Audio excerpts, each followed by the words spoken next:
una pregunta para todos ustedes. Y presten atención, no se distraigan, porque luego hacemos preguntas y no las contestan adecuadamente porque no las escucharon. ¿A quién de ustedes, verdad?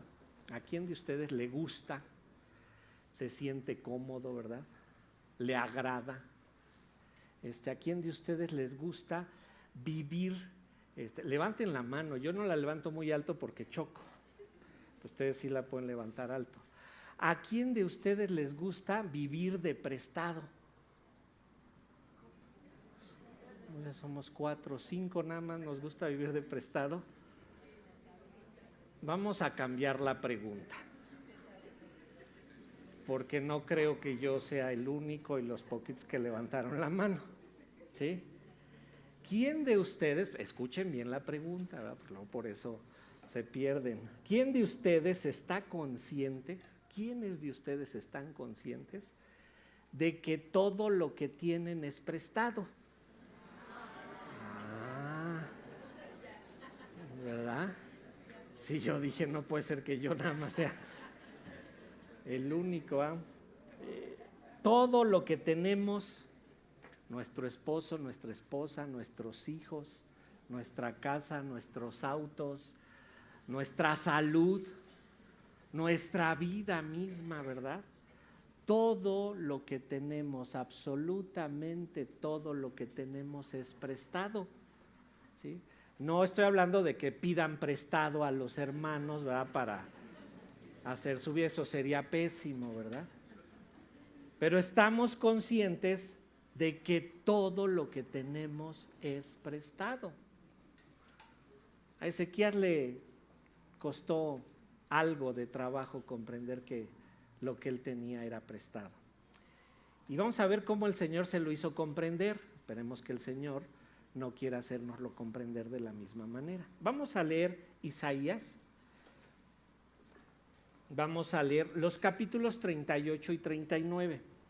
Aunque solo nos vamos a concentrar en los primeros 8 versículos de Isaías 38, pero el contexto abarca desde el 38 hasta el final del 39, para que nosotros podamos entender. Recuerden que les he dicho que este es un interludio histórico.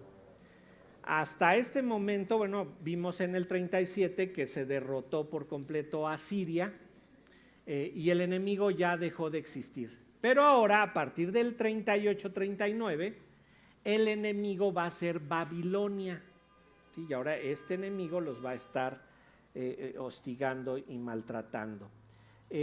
Recuerden, del 1 al 37 el enemigo es Asiria, del 38 al 66 y obvio en otros libros de la Biblia el enemigo es Babilonia. También se puede dividir el libro de Isaías en 3 partes, 3 libros, del 1 al 37 el libro del rey, 38 al 55 el libro del siervo y 56 al 66 el libro del conquistador ungido. Entonces vamos a ver este interludio histórico y vamos a tratar de comprender en dónde se ubica. Vamos a leer los 2 capítulos, síganme ahí con su vista. Dice así, Isaías 38.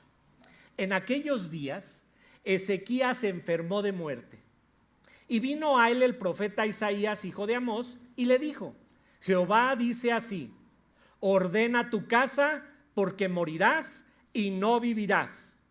Entonces volvió Ezequías su rostro a la pared e hizo oración a Jehová y dijo: oh Jehová, te ruego que te acuerdes ahora que he andado delante de ti en verdad y con íntegro corazón, y que he hecho lo que ha sido agradable delante de tus ojos. Y lloró Ezequías con gran lloro. Entonces vino palabra de Jehová a Isaías diciendo: ve y di a Ezequías: Jehová, Dios de David, tu padre, dice así: he oído tu oración y visto tus lágrimas. He aquí que yo añado a tus días 15 años, y te libraré a ti y a esta ciudad de la mano del rey de Asiria, y a esta ciudad ampararé. Y esto te será por señal de parte de Jehová, que Jehová hará esto que ha dicho: he aquí, yo haré volver la sombra por los grados que ha descendido con el sol en el reloj de Acaz, 10 grados atrás. y volvió el sol 10 grados atrás, por los cuales había ya descendido. Escritura de Ezequías, rey de Judá, de cuando enfermó y sanó de su enfermedad. Yo dije, a mitad de mis días iré a las puertas del Seol, privado soy del resto de mis años. Dije, no veré ajá en la tierra de los vivientes. Ya no veré más hombre con los moradores del mundo. Mi morada ha sido movida y traspasada de mí como tienda de pastor. Como tejedor corté mi vida. Me cortará con la enfermedad. Me consumirás entre el día y la noche. Contaba yo hasta la mañana. Como un león molido todos mis huesos, de la mañana a la noche me acabarás. Como la grulla y como la golondrina me quejaba. Gemía como la paloma. Alzaba en alto mis ojos. Jehová, violencia padezco, fortaléceme. ¿Qué diré? El que me lo dijo, él mismo lo ha hecho. Andaré humildemente todos mis años a causa de aquella amargura de mi alma. Oh Señor, por todas estas cosas los hombres vivirán, y en todas ellas está la vida de mi espíritu, pues tú me restablecerás y harás que viva. He aquí, amargura grande me sobrevino en la paz, mas a ti agradó librar mi vida del hoyo de corrupción, porque echaste tras tus espaldas todos mis pecados. Porque el Seol no te exaltará, ni te alabará la muerte, ni los que descienden al sepulcro esperarán tu verdad. El que vive, este te dará alabanza, como yo hoy. El Padre hará notoria tu verdad, su verdad a los hijos. Jehová me salvará, por tanto, cantaremos nuestros cánticos en la casa de Jehová todos los días de nuestra vida. Y había dicho Isaías, tomen masa de higos y pónganla en la llaga y sanará. Había asimismo dicho Ezequías, ¿qué señal tendré de que subiré a la casa de Jehová? En aquel tiempo, Merodac Baladán, hijo de Baladán, rey de Babilonia, envió cartas y presentes a Ezequías, porque supo que había estado enfermo y que había convalecido. Y se regocijó con ellos Ezequías y les mostró la casa de su tesoro, plata y oro, especias, ungüentos preciosos, toda su casa de armas y todo lo que se halla en sus tesoros. No hubo cosa en su casa y en todos sus dominios que Ezequías no les mostrase. Entonces el profeta Isaías vino al rey Ezequías y le dijo, ¿qué dicen estos hombres? ¿Y de dónde han venido a ti? Y Ezequías respondió, de tierra muy lejana han venido a mí, desde Babilonia. Dijo entonces, ¿qué han visto en tu casa? Y dijo Ezequías, todo lo que hay en mi casa han visto, y ninguna cosa hay en mis tesoros que no les haya mostrado. Entonces dijo Isaías a Ezequías, oye palabra de Jehová de los ejércitos. He aquí vienen días en que será llevado a Babilonia todo lo que hay en tu casa, y lo que tus padres han atesorado hasta hoy. Ninguna cosa quedará, dice Jehová, y de tus hijos que saldrán de ti y que habrás engendrado, tomarán y serán eunucos en el palacio del rey de Babilonia. Y dijo Ezequías a Isaías, la palabra de Jehová que has hablado es buena. Y añadió, a lo menos haya paz y seguridad en mis días. Bien, esta sección de los capítulos 38 y el 39 nos regresan. Recuerden, en el capítulo 37 acabamos desde el versículo 36 al 38 con la derrota del ejército asirio y con la muerte de Sennacherib. Pero el 38 y 39 hay que ubicarlos o en medio de la situación de crisis cuando Asiria los está atacando, o incluso un poco antes de esta situación. Lo que nos dice el capítulo 38 y 39 se debe de situar de esas dos maneras. Es decir, esto del 38 y 39 es previo a la derrota de Asiria. ¿Cómo lo sabemos? Vean lo que dice el 38:6. Y te libraré a ti y a esta ciudad de la mano del rey de Asiria, y a esta ciudad ampararé. Aquí le está diciendo que apenas va a suceder, está en el futuro, pero como vimos en el 37, ya concluyó la amenaza a Siria. Entonces, nosotros debemos de situarlo en medio de esa crisis, cuando Asiria está ahí tratando de atacar, o incluso un poco antes, cuando él está tratando de hacer alianza con los babilonios para que lo ayuden en contra de Asiria. Porque si ustedes recordarán lo que leímos, llegan los enviados babilonios y él les muestra sus tesoros. Él les muestra todo lo que tiene. Los intérpretes nos dicen que lo que él estaba buscando era hacer una alianza con los babilonios y les decía, miren todo lo que tengo para ir a la guerra. O sea, acuérdense que las guerras costaban desde entonces. Y él les dice, miren todo lo que tengo para ir a la guerra, oro, plata, armas, todo les enseña. Sin embargo, sabemos que la amenaza a Siria sucedió en el año 14 de su reinado. Vean cómo inicia el 36.1. Dice el 36.1, aconteció en el año 14 del rey Ezequías que Sennacherib, rey de Asiria, subió contra todas las ciudades fortificadas de Judá y las tomó. Esto es alrededor del año 701. Ezequías reinó 29 años, de acuerdo a segundo libro de Crónicas 29, capítulo 1, perdón, segundo de Crónicas 29, versículo 1, segundo de Reyes 18.1. Él tenía 25 años cuando comienza a reinar, más los 14 que tenía de su reinado, aquí tiene alrededor de 39. Y como leímos, el Señor le va a añadir otros 15, es decir, que él va a vivir como 54 años de edad. La fecha exacta es motivo de mucha controversia, dicen que entre el 703 incluso hasta el 698. Hay un poco de duda ante eso y todos los comentaristas hacen muchas cuentas para lograr situar y lo que más nos conviene es que está entre el 700 703 este suceso de su enfermedad. Esto va a servir de introducción, de prólogo, esta enfermedad de Ezequías para todo lo que sigue, al menos hasta el capítulo 55. Este es el pretexto para que ahora los babilonios se conviertan en su enemigo. Y no es un pretexto, Dios está al control absoluto de lo que está sucediendo ahí. Esto pues va a dar lugar a que el Señor les diga en un futuro, acuérdense que la cautividad babilonia va a empezar por el año 603, casi 100 años antes, les dice se van a ir a la cautividad babilonia y se va a comprobar.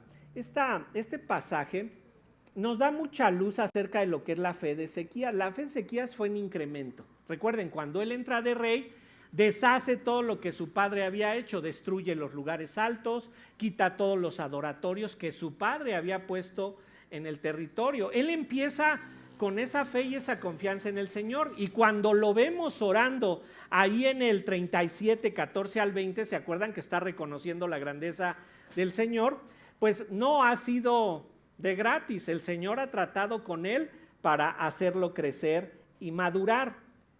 Ezequías ha tenido una fe que ha ido increciendo, ¿verdad? Incrementándose en medida que ha podido conocer más y mejor al Señor. Entonces, aquí la estructura que tienen los capítulos 38 y 39, esto para los que estudian en el seminario Géneros Literarios, tiene una estructura que se llama quiasmo. El quiasmo es una especie de sándwich en donde la tapa de arriba tiene que ver con la tapa de abajo y el contenido de en medio tiene que ver con el otro contenido de en medio, ¿sí? Entonces viene como en una tapa.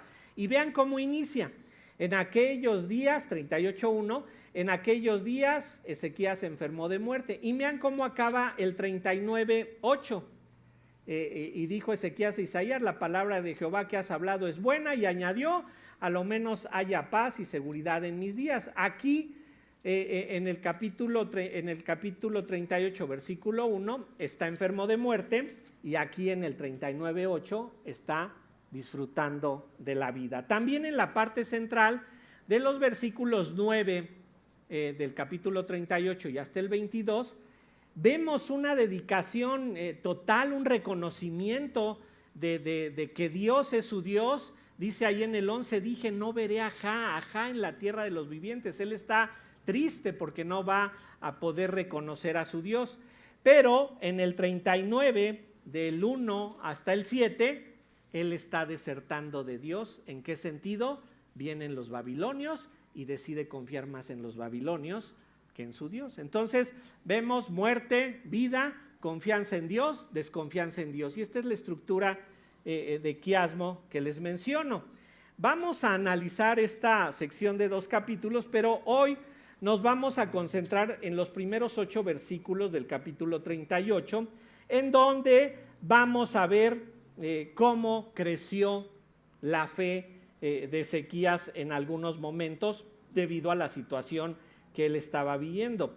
La fe de Ezequías es probada aquí una vez más y noten, Ezequías en los capítulos que hemos visto fue probado como rey, es decir, en su posición de rey fue probado a ver qué vas a hacer como rey, pero ahorita está siendo probado en su persona.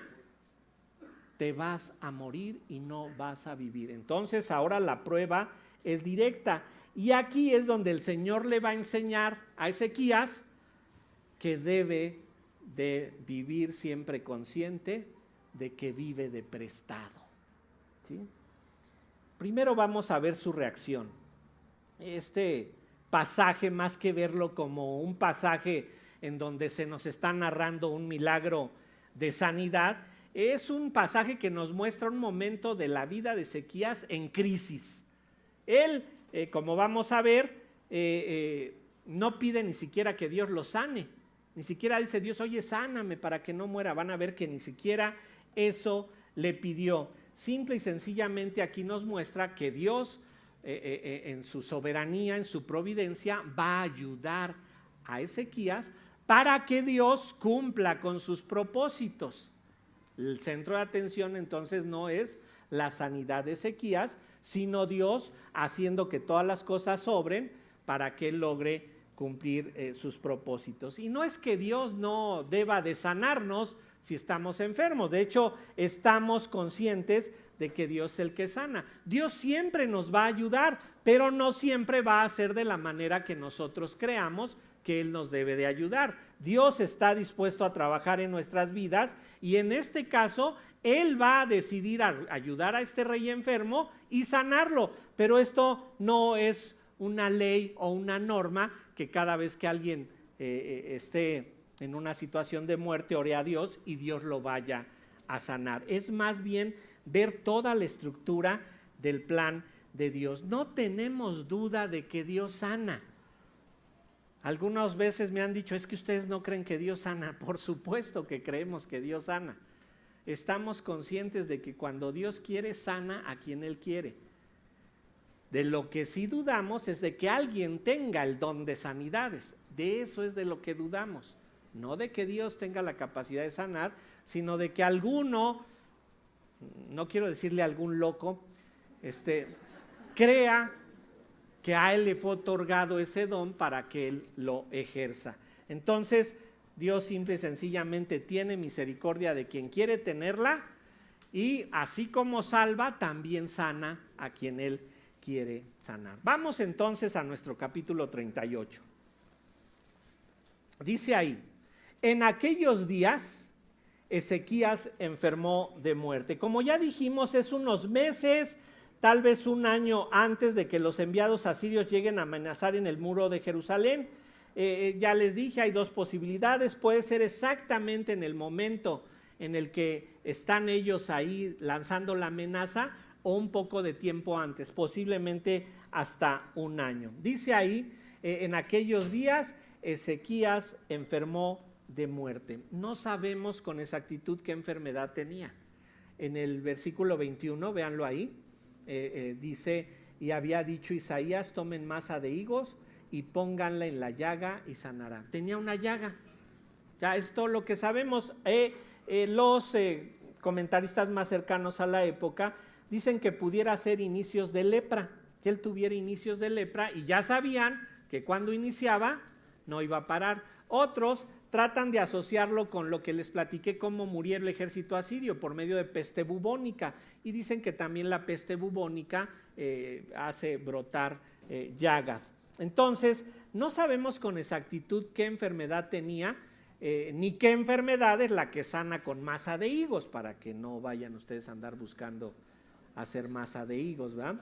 Simple y sencillamente estaba enfermo, pero ¿por qué enfermó? Aquí el pasaje no nos declara la razón de su enfermedad, pero en un pasaje paralelo, en Segundo de Crónicas, vamos a leer Segundo de Crónicas, el segundo libro de Crónicas, en su capítulo 32, nos dice cómo fue que sucedió esto. Segundo de Crónicas 32, verso 24. Segundo de Crónicas 32, verso 24. Dice así: en aquel tiempo Ezequías se enfermó de muerte y oró a Jehová, quien le respondió y le dio una señal.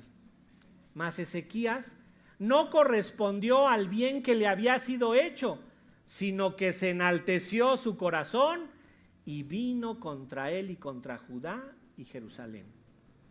Vino la ira contra él, contra Judá y contra Jerusalén. Ezequías, acuérdense, había tratado de librar a la ciudad de la amenaza siria. ¿Se acuerdan que cerró las aguas del estanque, hizo que hubiera un túnel que metiera las aguas ahí, puso doble muro, hizo muchos escudos? Él se preparó para recibirlo, pero por lo que nos declara aquí el segundo libro de Crónicas, pues esto también fue algo de soberbia. A pesar de que el Señor le había sanado, dice ahí que su corazón se enalteció, aunque después se humilló. Cuando lo vemos ya en el capítulo 37, versículos 14 al 20, ya lo vemos humillado. Él está desconcertado por la enfermedad. Y más cuando se presenta el profeta Isaías y le dice: morirás y no vivirás. Punto. ¿De parte de quién era el mensaje? De Dios. Morirás y no vivirás. Cuando Jesucristo estuvo en la tierra, recordarán al ciego de nacimiento y que le preguntaron al Señor Jesucristo: oye, ¿quién pecó, este o sus padres, para que naciera de esta manera? Y el Señor que les contestó, ¿se acuerdan? No pecó ni él ni sus padres. Él nació así para que se manifestase la gloria del Señor. Ezequías no entiende que esta enfermedad también es para que se manifieste la gloria del Señor, y es por eso que él es un Dios enaltecido, lleno de soberbia, que Dios va a tener que humillar. Les digo, esto es antes de los capítulos 36 y 37, porque ya en los 36 y 37 lo vemos humillado, lo vemos reconociendo a Dios. ¿Qué nos hace recordar esto? Que Dios resiste a los soberbios y da gracia a los humildes. Dios nos quiere humillados. Y si tú no te humillas, Dios te va a humillar. Si eres su hijo, si te va a llevar a una humillación tal a que reconozcas que todo lo que tienes, todo lo que eres, Dios te lo ha dado. Esto es de suma importancia delante de Dios. La humildad va a ser premiada. La soberbia va a tener que ser resistida, en creyentes y en incrédulos. Pero nosotros que somos conscientes de esto, debemos de buscar cambiar esto. Dice ahí, regresemos a Isaías 38, y dice ahí: en aquellos días Ezequías se enfermó de muerte, y vino a él el profeta Isaías, hijo de Amós, y le dijo: Jehová dice así. Como les dije, estamos tomando esto como previo a los capítulos anteriores, y recordarán que aquí en el 36 y en el 37 él hace que vayan a consultar a Isaías. Él les dice: vayan y consulten a Isaías a ver qué tiene que decir. Incluso cuando él ora antes del 37, del 14 al 20, él está buscando la ayuda de Isaías. Pero aquí, si se dan cuenta, a diferencia, él estaba enfermo y vino a él el profeta Isaías. O sea, él ni en cuenta, ¿verdad? Ahí enfermo, me voy a morir, tal vez ya lo pensaba, y aparece el profeta Isaías y le dice: ¿sabes qué? Ordena tu casa, porque vas a morir y no vivirás. Enfático. No es: mira, si esto se complica, te mueres. Si no reaccionas al medicamento, te mueres. No, le dijo: vas a morir y no vivirás. El énfasis está ahí en lo que Dios le está diciendo. Y noten, muy interesante, porque a veces la gente Se quejan, a mí me ha sucedido que nos invitan a predicar y dicen, pero no hable de pecado. Anímelos, aliéntelos, mire todo lo que sufren en la semana y usted todavía les viene a hablar de pecado. Yo su mensaje muy condenatorio, hermanos. No es mío, es el de Isaías.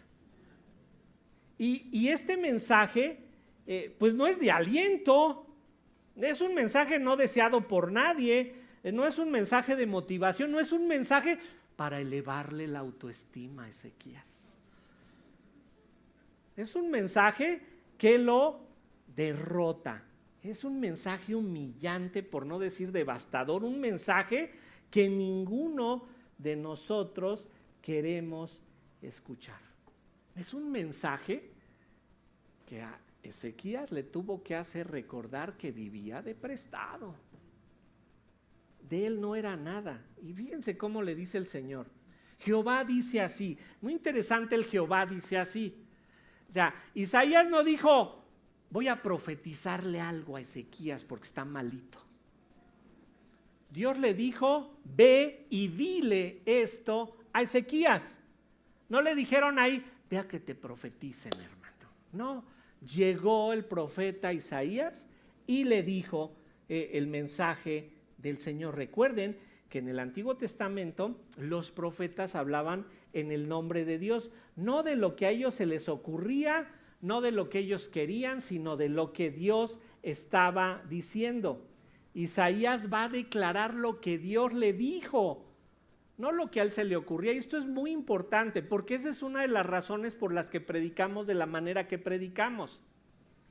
No buscamos un mensaje para ver qué les predico, qué mensaje. Venimos a la Biblia, vemos qué sección continúa en nuestro estudio y lo que diga ahí es lo que decimos.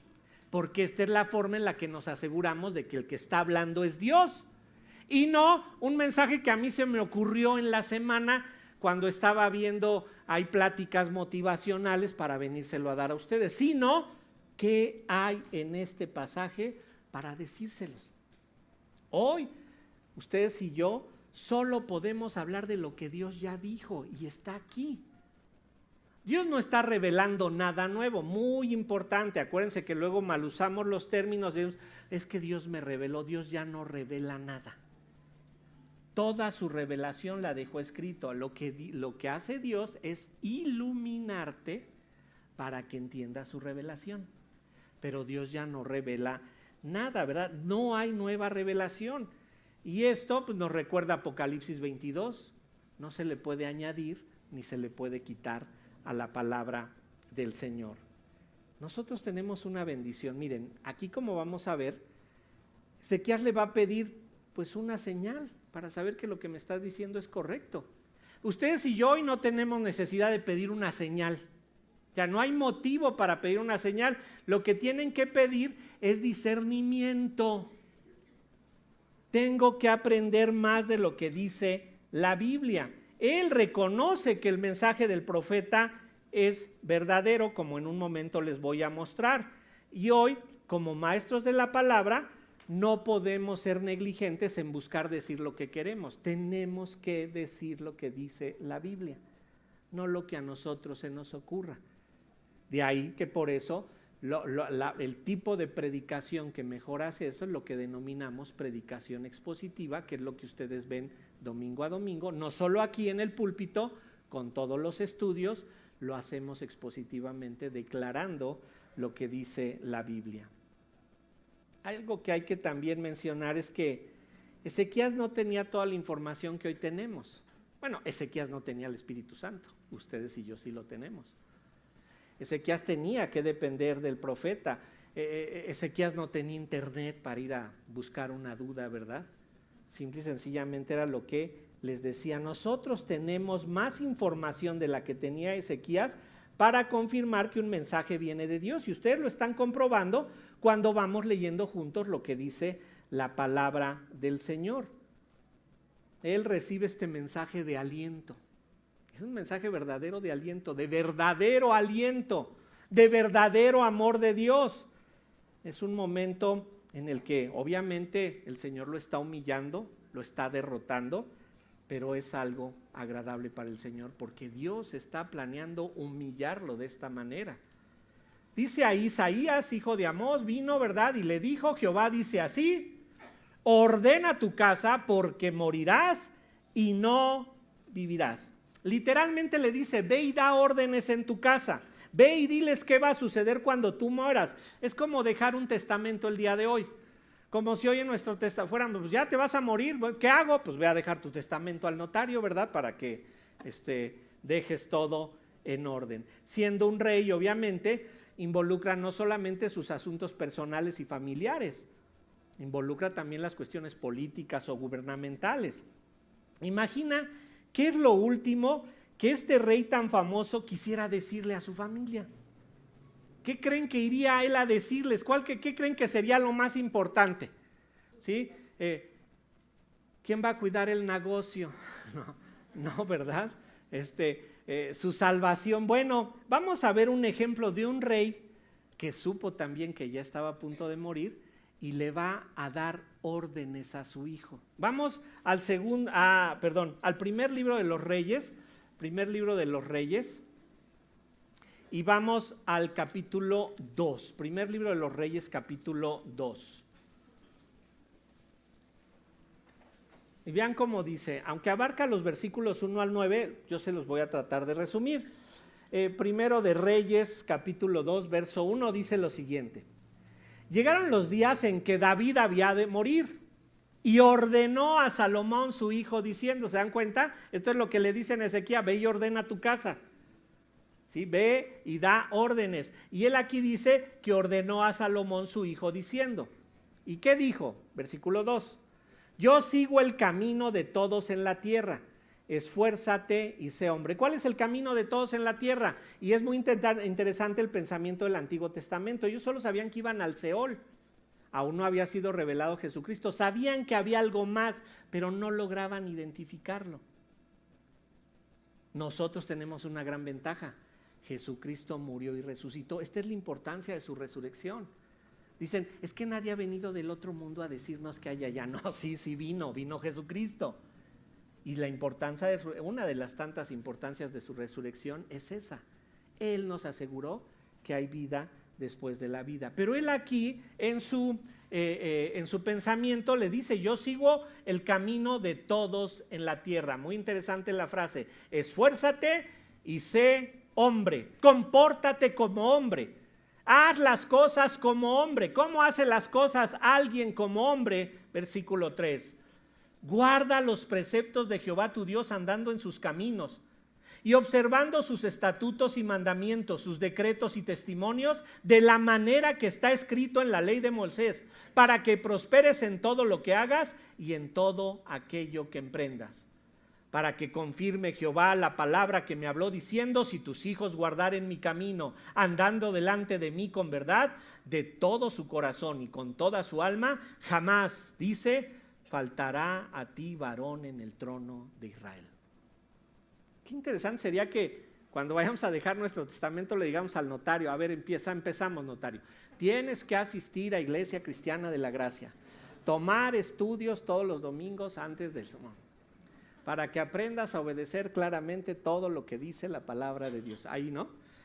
Ya después vamos a ver lo de la casa y la Cheyenne, ¿verdad? Le dice que es muy importante su vida espiritual. No se nos dice qué fue a hacer Ezequías. De hecho, ahorita les voy a mencionar que todavía es muy probable que no tenía hijos, pero si hubiese algo que decir que fuera importante, esto era lo importante, la vida espiritual, el reconocimiento de Dios. Y le dice el profeta, ve y ordena tu casa. Aquí habla de los asuntos personales. Y noten el versículo 5, cambia el tono.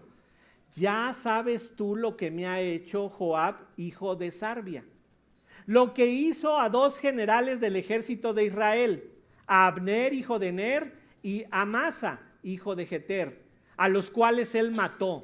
derramando en tiempo de la paz la sangre de guerra y poniendo sangre de guerra en el talabarte que tenía sobre sus lomos y en los zapatos que tenía en sus pies. Tú pues harás conforme a tu sabiduría, no dejarás descender sus canas al Seol en paz. ¿Qué dice? Les vas a ir a hacer guerra, son nuestros enemigos. Entonces le está dejando cuestiones personales, cuestiones de familia, ¿verdad? Que le dice lo más importante es tu vida espiritual, pero acuérdate, hijo Salomón, tú también vas a ser rey como yo, y a los reyes nos toca ir a hacer guerra, entonces ahí te dejo este encargo. Este hombre tiene que saber quién era Israel.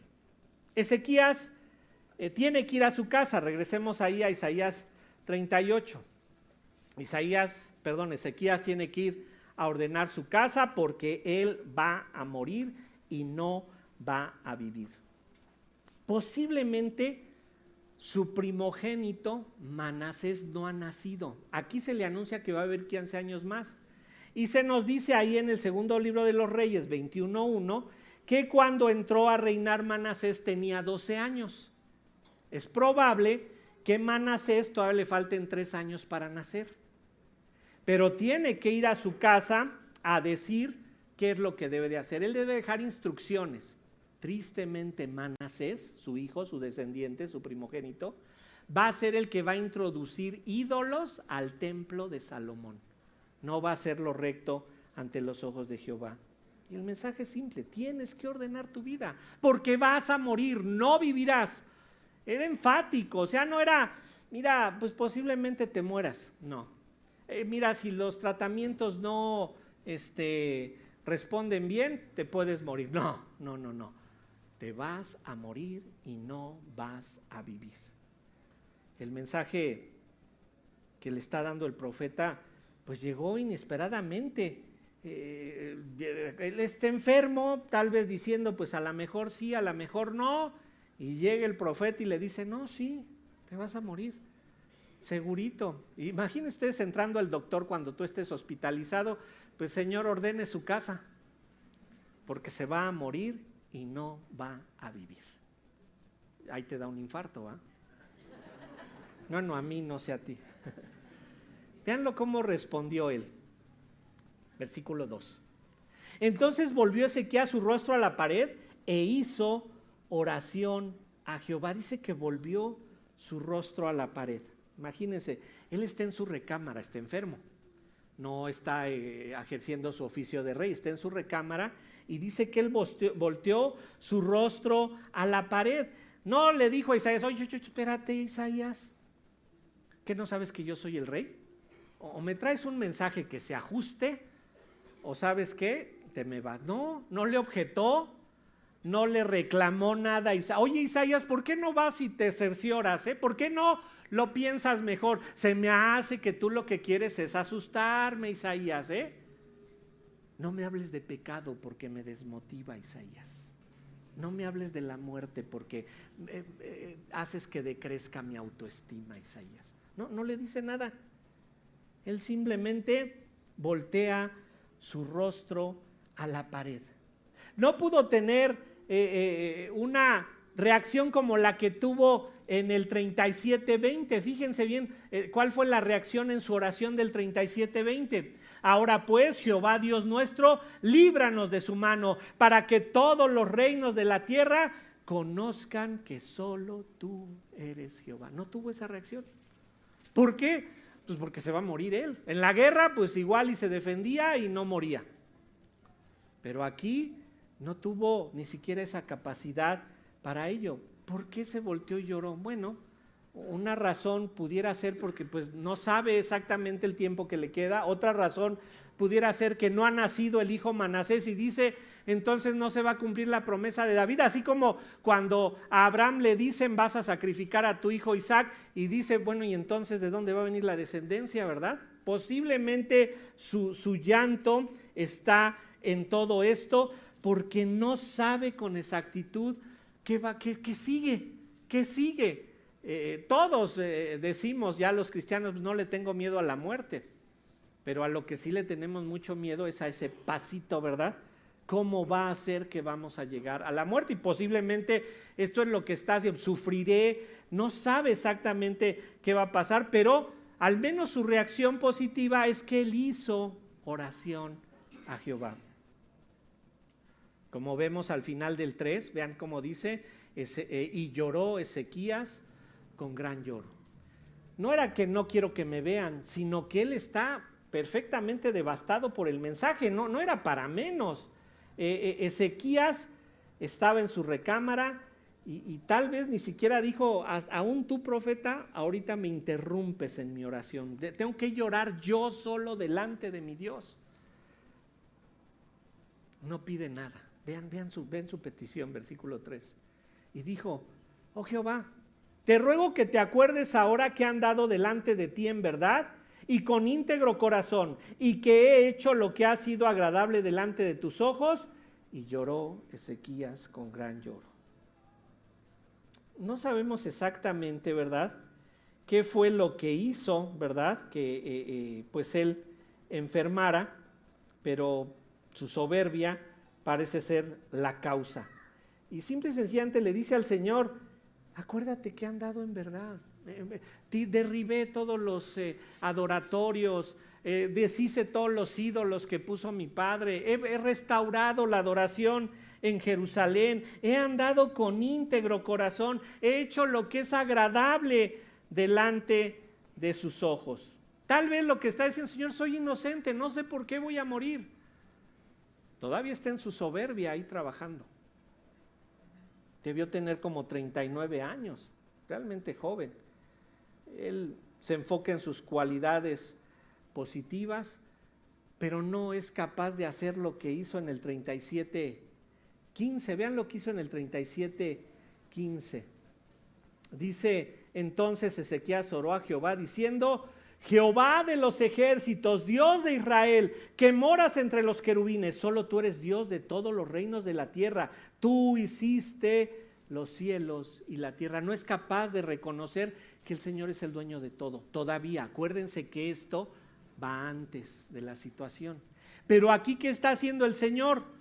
Humillándolo, moliéndolo. Tienes que reconocer que yo soy el Señor de todo. Tienes que reconocer que yo soy el que te da, pero también el que te quita. Yo te di la vida y hoy te la quiero pedir. Ni siquiera puede reaccionar como en el 37:20 que dice, Señor, que esto sea para tu gloria. Él simple y sencillamente le dice al Señor, he hecho lo bueno, no entiendo, Señor. Y dice que lloró con gran lloro. No es para menos. Créanme que cualquiera de nosotros que nos dijeran eso, morirás y no vivirás, creo que tendríamos una reacción similar. Pero si eso fuera poco, la respuesta que le va a dar Isaías es desconcertante, es inquietante. Y vean ahora de los versículos 4 al 6 esta respuesta inquietante. Dice en el versículo 4, entonces vino palabra de Jehová a Isaías diciendo, ¿qué tan rápido fue la respuesta de Isaías? Aquí no se nos deja ver, pero vamos al segundo libro de los Reyes. Segundo libro de los Reyes, en su capítulo 20.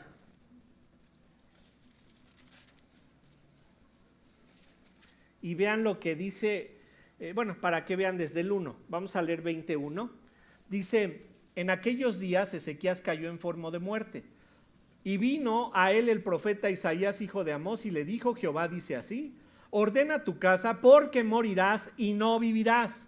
Entonces él volvió su rostro a la pared y oró a Jehová y dijo, te ruego, oh Jehová, te ruego que hagas memoria de que he andado delante de ti en verdad y con íntegro corazón, y que he hecho las cosas que te agradan. Y lloró Ezequías con gran lloro. Y antes que Isaías saliese hasta la mitad del patio, vino palabra de Jehová a Isaías diciendo, vuelve y di a Ezequías, príncipe de mi pueblo, así dice Jehová, el Dios de David tu padre, yo he oído tu oración y he visto tus lágrimas, he aquí que yo te sano, y al tercer día subirás a la casa de Jehová. Y añadiré a tus días 15 años, y te libraré a ti y a esta ciudad de la mano del rey de Asiria, y ampararé esta ciudad por amor de mí mismo y por amor de David mi siervo. Recuerden que el profeta está hablando al nombre del Señor. Es muy interesante porque dice ahí que la respuesta es de Jehová, Dios de David. Le está diciendo, yo voy a cumplir. Por eso es que se asocia con la posibilidad de que como no tenía descendencia, es realmente su llanto. Pero el Señor nos muestra que tiene a Ezequías en donde Él lo quiere. Es el Señor, ¿sabes qué? Yo te voy a salvar. Versículo 5, regresemos a Isaías 38, versículo 5. Ve y di a Ezequías, Jehová Dios de David tu padre dice así, he oído tu oración y he visto tus lágrimas y he aquí que yo añado a tus días 15 años. ¿Cuántos quisieran que les añadieran 15 años de vida? Yo no sé si es bendición, porque imagínense 15, 14, 13, 12, 5, 4, 3, 2, 1, ¿verdad? El próximo 19 de enero te mueres. Espérate un año nada más, pero ¿qué te preocupa? Un año se va así. Sí. Dios está al control de todo. Dios tiene nuestra vida en su mano. ¿Qué será de mis hijos? Dios lo tiene solucionado. Muérete tranquilo. Nada más ve y ordena tu casa, ¿no? Esto, como ya dije, es antes de que suceda esto. Vean lo que dice el versículo 6. Y te libraré a ti y a esta ciudad de mano del rey de Asiria, y a esta ciudad ampararé. Entonces, está en una situación Ezequías que se acogería a un dicho mexicano que tenemos, ¿verdad? Que cuando no te llueve, te llovizna. Está en medio del problema sirio. Agua lanza con los babilonios o no, viene a Siria o no viene a Siria, Egipto ya nos traicionó. ¿Y ahora qué hacemos? Pues te enfermas de muerte, Ezequías. Es nomás para que el estrés de la gran ciudad, veas lo que significa vivir como rey de Jerusalén. Él tiene que aprender a depender de Dios y el Señor lo está poniendo en una posición en donde va a aprender de Dios. Este suceso lo va a preparar para que después en el 37 del 14 al 20, él pueda orar reconociendo la grandeza del Señor. Y entonces el mensaje ha sido pues convulsionante para Ezequías. Lo que le dice el Señor pues también es algo que pues cómo va a ser, no sé cómo va a suceder que nos salve. Recuerden, todavía no ha pasado lo del capítulo 37 al final.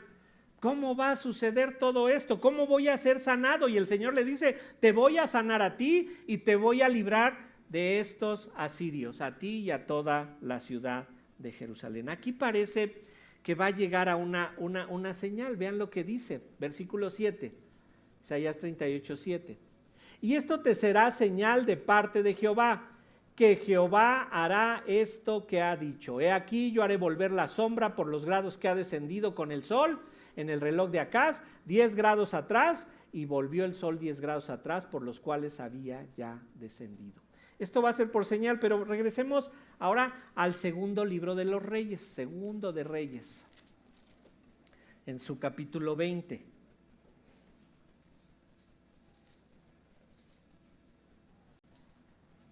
Dice ahí en el segundo de Reyes 20, versículo 7. Y dijo Isaías, tomad masa de higos, y tomándola la pusieron sobre la llaga y sanó. Y Ezequías había dicho a Isaías, ¿qué señal tendré de que Jehová me sanará y que subiré a la casa de Jehová al tercer día? ¿Se dan cuenta? En el 38 no nos dice que él haya pedido señal de Isaías, pero aquí sí nos dice que él pidió una señal. Y dice en el 9, respondió Isaías, esta señal tendrás de Jehová, de que hará Jehová lo que ha dicho, avanzará la sombra 10 grados o retrocederá 10 grados. Y Ezequías respondió, fácil cosa es que la sombra decline 10 grados, pero no que la sombra vuelva atrás 10 grados. Entonces el profeta Isaías clamó a Jehová e hizo volver la sombra por los grados que había descendido en el reloj de Acaz 10 grados atrás. Ezequías está enterándose pues que sí va a ser sanado, que sí va a ser librado de Asirio, pero dice, ¿cómo estoy seguro que eso va a pasar? Todos queremos seguridad, ¿verdad? Pero no podemos pedir señales hoy en día. Él va a pasar por un reconocimiento de quién es Dios, lo vamos a ver en la siguiente predicación, versículos 9 y hasta el 22. Va a hacer una oración en donde ve que él reconoce el poder de Dios, pero aquí está en la duda, ¿será poco a poquito? ¿Me va a sanar en un instante? ¿Por qué proceso voy a tener que pasar antes de ver que Asiria se ha derrotado? Dice, dame una señal, nada más para poder estar tranquilo. Nosotros no pedimos ninguna señal. ¿Por qué? El Señor ya nos ha dejado su palabra, sabemos lo que se ha cumplido en el Antiguo Testamento y eso nos da certeza para saber que lo que dice el Nuevo se cumplirá.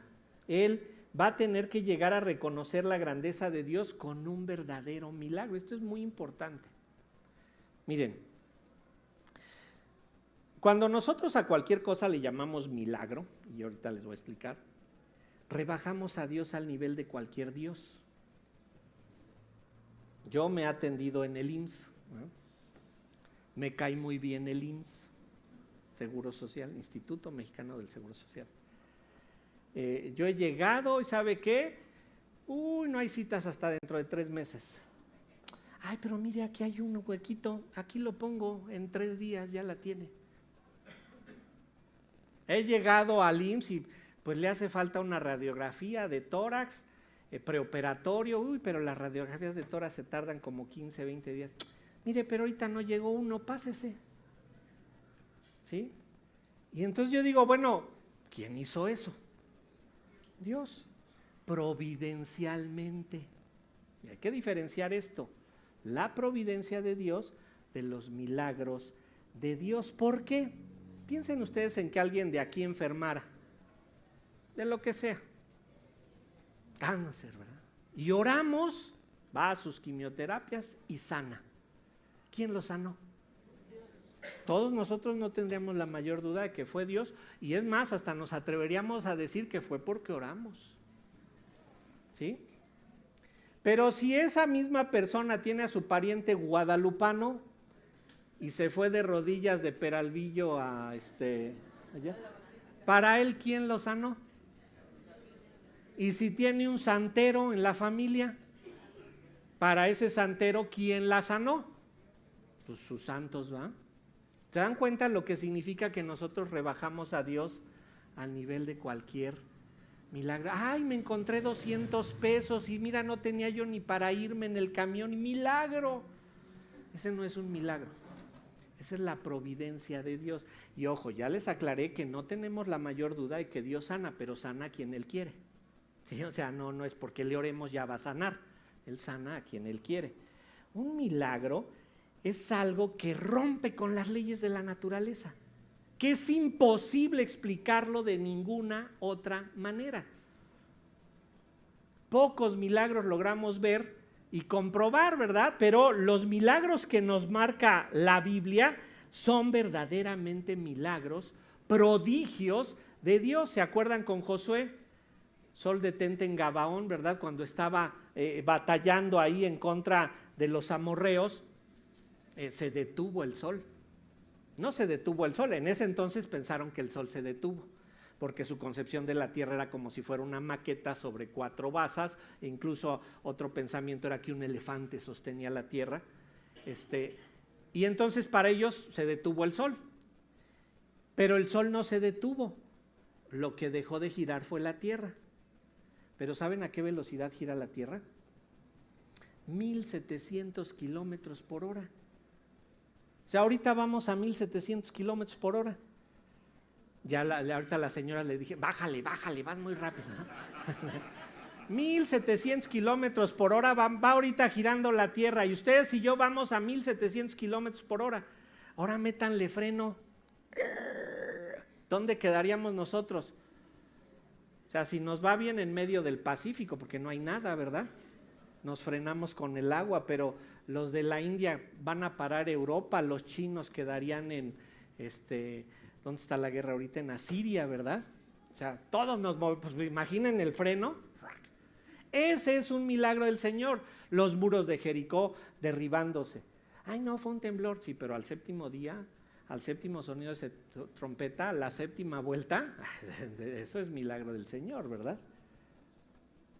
la resurrección que vemos de Lázaro en la tierra, la resurrección misma de nuestros, ese es un milagro. Lo demás es la mano providencial de Dios, cuidándonos. Entonces, cuando yo digo milagro, fui al seguro y me atendieron rápido, ese no es un milagro, esa es la providencia divina.